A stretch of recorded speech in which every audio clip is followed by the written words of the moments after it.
Luciano, nós tivemos agora, no mês de junho, entre os dias 21 e 24 de junho, o famoso congresso da American Diabetes Association, que aconteceu em Orlando. É o maior evento mundial que a gente tem em diabetes. Foram mais de 20 mil congressistas, mais de 200 painéis apresentados ao longo do evento.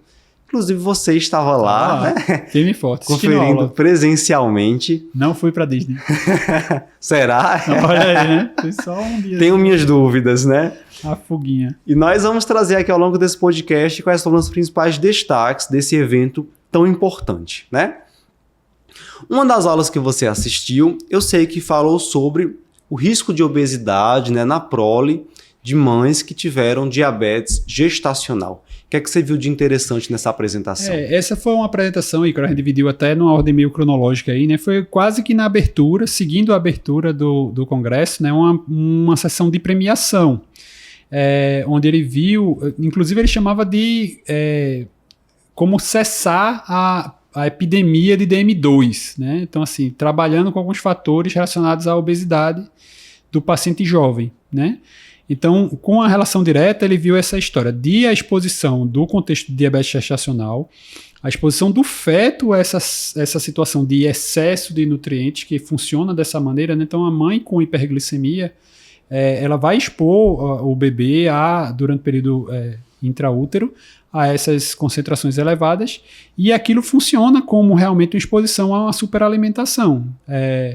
Então isso foi feito um primeiro estudo que ele viu com estudos de imagem, de neuroimagem, mostrando algumas alterações de expressão e de conformação funcional de regiões hipotalâmicas relacionadas à história do apetite, né? A gente sabe que o hipotálamo tem ali um controle em relação ao apetite, e também em áreas relacionadas à recompensa. Então você teria um aumento de apetite, tanto de apetite fisiológico, né, o apetite da fome por sensação de fome, quanto o apetite hedônico, que é a questão do apetite da recompensa.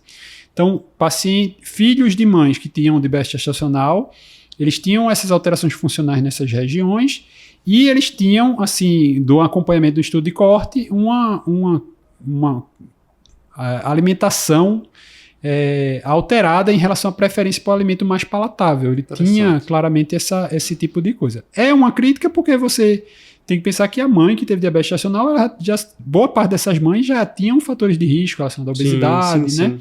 Ficaria nessa situação. E esse estudo ele acabou ainda impactante porque ele fez um acompanhamento, um follow-up que já está passando de 12 anos de segmento dessas crianças, e ele mostra que o tempo dentro da gestação, de exposição ao diabetes gestacional, modifica a perspectiva de peso final.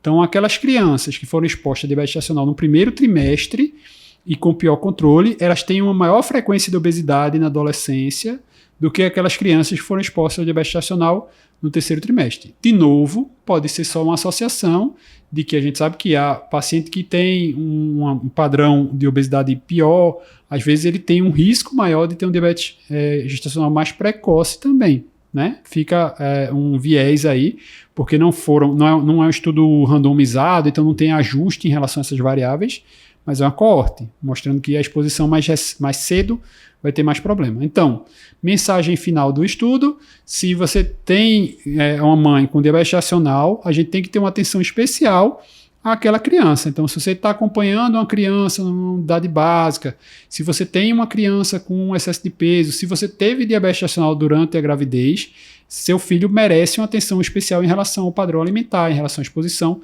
a essas condições de risco. Passa a ser um fator de risco para a obesidade então. E, consequentemente, para diabetes. Maravilha.